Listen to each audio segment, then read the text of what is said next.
Good morning. My name is Nicholas Negroponte. I know some of you. For those of you whom I don't know, I was founder of the Media Lab with a man named Jerome Wiesner. We founded it in 1980. And my purpose today is three things. First of all, to situate Japan in the history of MIT.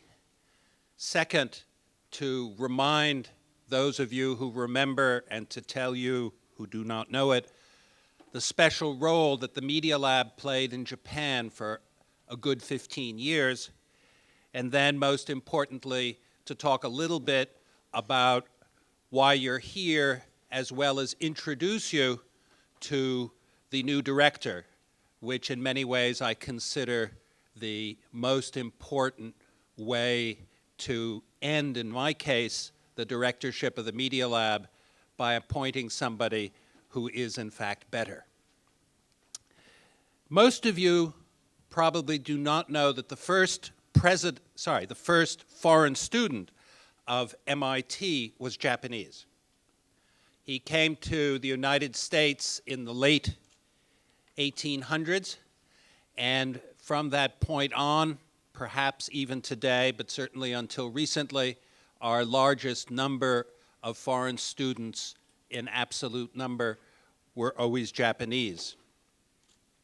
When President Kennedy was elected in 1960 and took office in 61, he brought with him a man named Jerome Wiesner, who at the time was provost at MIT. Wiesner and Kennedy were very close friends. They both had houses on Martha's Vineyard. They were playmates, workmates, and soulmates. Wiesner was 1 year older than the president, so the president was dutifully respectful, and they had offices beside each other in the White House. One of the first things that Kennedy did in 1961 was he sent Wiesner to Japan. And he asked Jerry to work with Japanese companies to build the electronics industry and the technical industries in Japan. This was sufficiently close to the end of World War II that President Kennedy thought that it was very important that the United States help Japan technically and that the leader from his government would be Jerry Wiesner. 20 years later,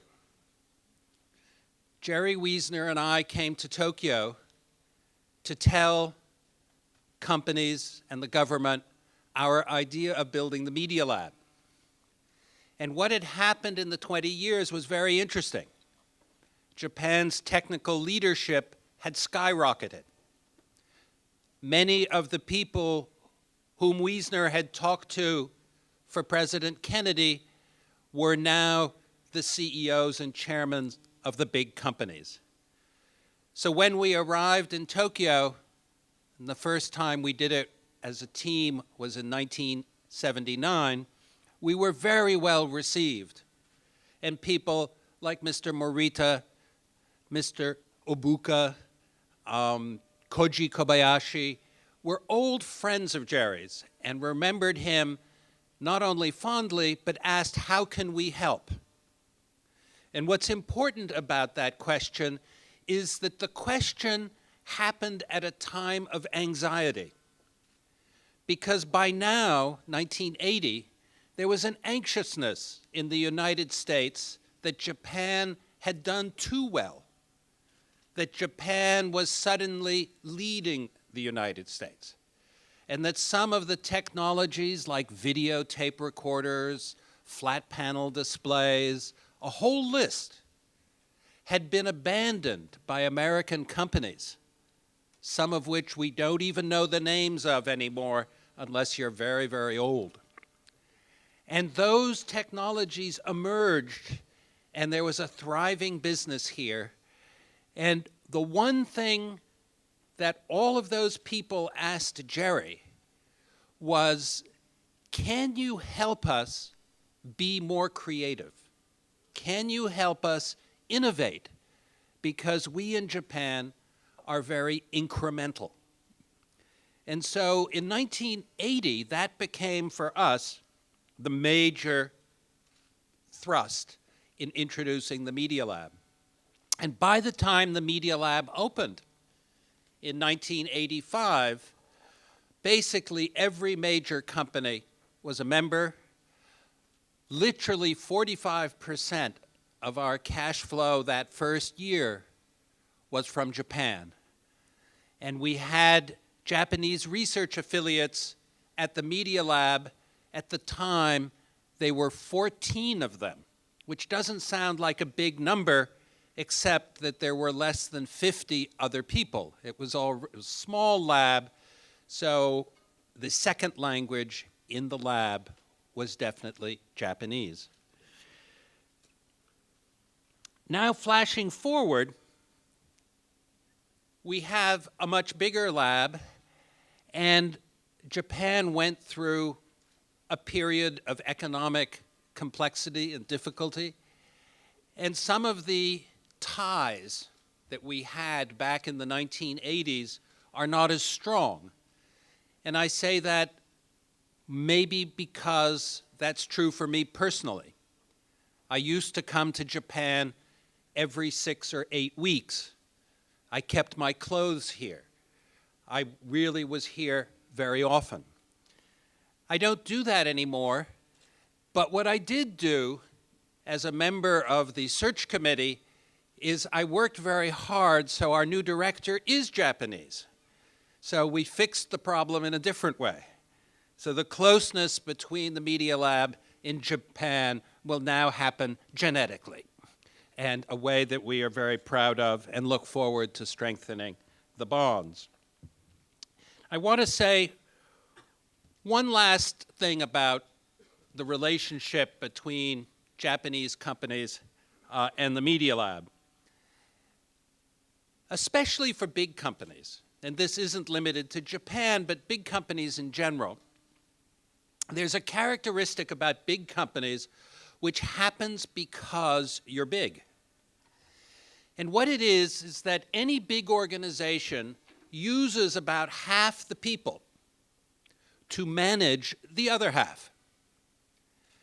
And then the half who are being managed spend half their energy being managed. So when you look at a big company, the net output is by definition 25%, because you're managing and being managed. And that puts a big burden on the 25%, especially if the 25% have to be creative, innovative, build new products, and lead the company into the future. So where do new ideas come from? And how can the Media Lab help? And the answer is very simple. New ideas come from differences.